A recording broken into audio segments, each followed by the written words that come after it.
So Apostle Paul was in a bad storm. He was shipwrecked for like 14 days, right?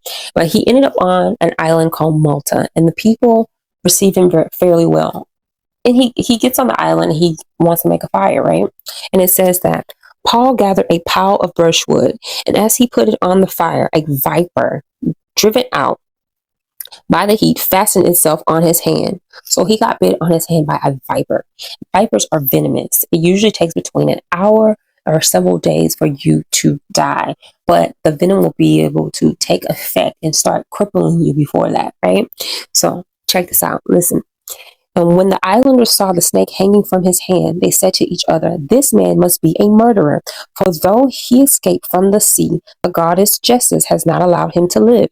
So they worship other gods. So they're saying that the goddess Justice is not going to allow him to live, even though he somehow survived this crazy storm. Check it. So then it said, but Paul shook the snake off into the fire and suffered no ill effect. He wasn't harmed by this venomous viper. And it says the people expected him to be swell up or suddenly fall dead. But after waiting a long time and seeing nothing unusual happen to him, they changed their minds and said he was God.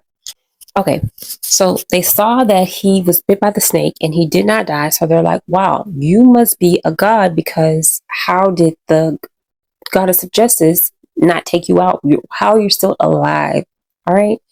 So now the chief of the island invites them and they hang out for 3 days, and he's like taking care of them and showing them hospitality. So the chief's father is sick. It says that he has a fever and he has something called dysentery. So which is basically some kind of intestinal inflammation, and it causes bloody diarrhea basically. And he had a fever and abdominal cramps and all this things. That's what it causes, right? This is what he was going through. And it usually lasts for about 3 to 7 days, right? So he was going through it. So now Paul went to go see him, and he prayed for him, and he laid hands on him with that same hand that was bitten by the venomous snake. Okay. And then other people came. He prayed for those people as well. Like everybody was cured. Okay. He prayed, laid hands on everybody, and everybody was cured on the island. And it was amazing. So, but the thing that stood out to me the most about this was the fact that he got bit and it did not bother him. It didn't bother him. There was no worry that sunk in. People were worried, but he was unbothered. Look, do you know how strong your faith has to be to get bitten by a deadly snake? Shake it off and continue on your way as though nothing happened, because you trust the God that you serve, that you know the God that you serve is not about to take you out right now, because you know he has you covered. Do you know the faith you got to have?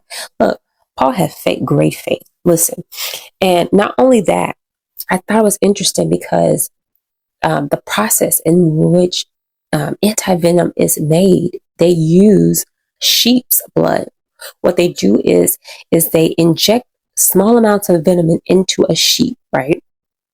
And then they take that from the sample from the sheep and they create an anti-venom from the sheep's blood. So the sheep has to be injected with the venom first, and then the anti-venom can be processed. And I just think about it as how we are sheep. We are sheep. And how amazing it was for him to get bit by that snake and then not experience anything, and then go on and proceed to heal the sick with the very same hand that was attacked.